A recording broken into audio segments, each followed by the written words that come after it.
Two of the victims were part of Davis's unhoused community. Yeah, and the city is responding with extra resources for people living on the streets. ABC 10's Becca Habiger joins us live now from Davis at the site of Monday night stabbing. Becca, there's a growing sense of anxiety each day that goes by and the attacker isn't found. We know police have stepped up patrols, but you found additional work being done to keep the vulnerable and exposed homeless population safe.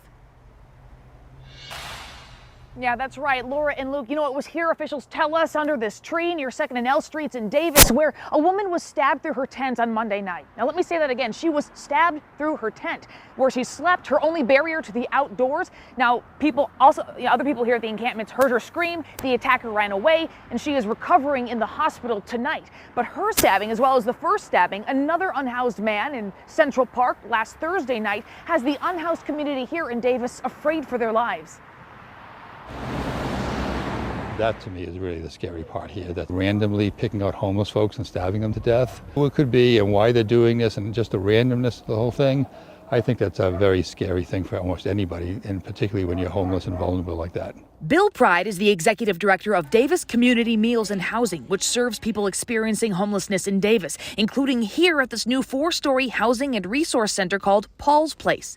At last count, Pride says about 180 people were experiencing homelessness in the city of Davis, 100 of whom were living on the streets. Well, everybody wanted to come in yesterday. I mean, I think everybody in town, especially after the Monday night incident when, the person went right through the tent to attack the woman, I think it brought home to everybody living homeless in the city of Davis to the idea that everybody's at risk at this point. He says in partnership with the city, his organization has opened 24 emergency beds specifically to get people off the streets while the attacker or attackers are still on the loose. 19 people used those beds on Tuesday night, and the beds are filled for Wednesday night. They just threw beds in here and said everybody's off the street. Bill Movey is living in temporary housing here at Paul's Place. He moved in days before the first attack and says the unhoused community is on edge. Kind of anxious for everybody out there. I mean, we have our housing, but a lot of people don't out there, and I'd hate to be out there. Movey has lived in Davis for nearly 50 years and says these stabbings are unlike anything he's seen before. It's just shattering to this kind of crime. It's crazy. I asked the executive director of Davis Community Meals and Housing how people can help. He says there's a list of needs on their website, and we've put a link to that on our website. Just go to abc10.com/links. Yeah, Becca, people on Facebook have been asking about members of the Davis homeless population who have pets. Tell us what's happening with them.